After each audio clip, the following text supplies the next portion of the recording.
talking about compound interest, and I wanted to lead that into a discussion of how we find the number E when we continuously compound, and we'll see what we have. But typically our compound interest formula is basically, it's based on repeatedly applying an exponent or multiplying the principal plus the interest times a rate.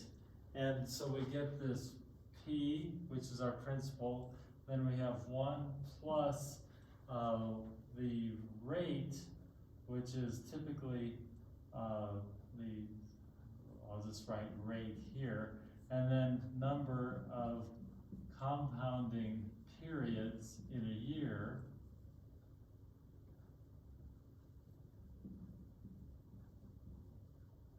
and then we take that times that same n, I'll just write n there, times the number of years. This is the number of years.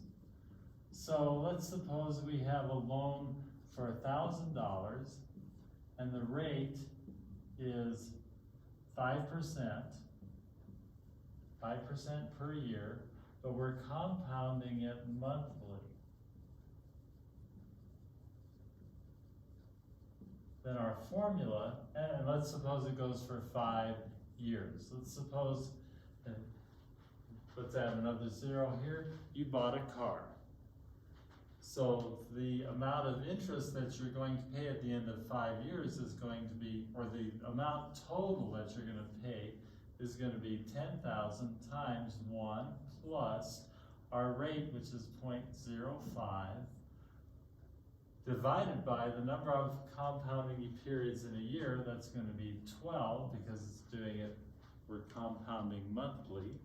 And then we are going to then multiply that times 12 times the number of years, in this case 5 years.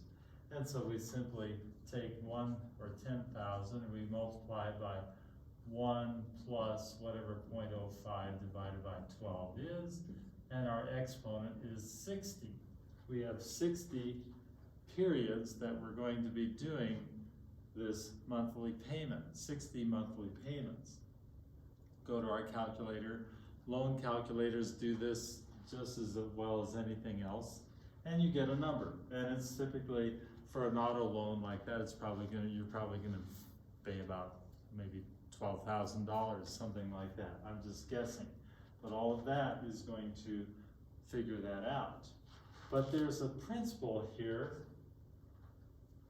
We basically have 1 plus 1 over n, and we're taking that to the nth power.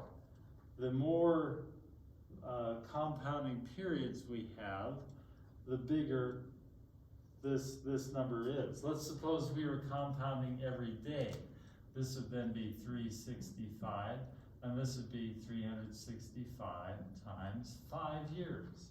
So every day for 5 years, we would be making a certain payment, and the interest rate would be very small because we're dividing by 365, but then we're taking it times a bigger number. And so I wanted to kind of give you a flavor of what this thing is.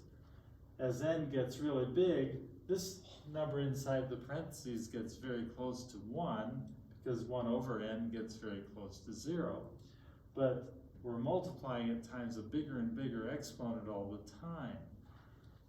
So what we have, I'm going to erase all this now, and we're going to get theoretical. We're going to talk about continuously compounded interest.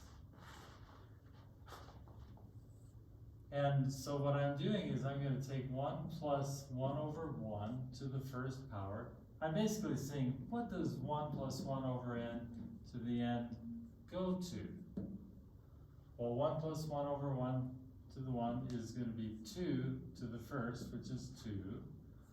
1 plus 1/2 is going to be 3/2 squared is 9/4, which is 2.25, and I'm gonna stick with decimals from here on out. 1 plus 1/3 to the third power is 2.37. 1 plus 1/4 to the fourth power is 2.44. So we're increasing, but we're not blowing up. It seems like we're kind of heading somewhere, and indeed we are. I'm going to skip to 1 plus 1/100, and I'm going to take that to the 100th power, and we get 2.704. I'm going to take 1 plus 1/1000, and I'm going to multiply that, or take that to the 1000x or power, and that is going to be 2.717. Eventually, as this n gets very big, I'm going to get 2.718, 28, and so on, and this number is E. That's how we get it.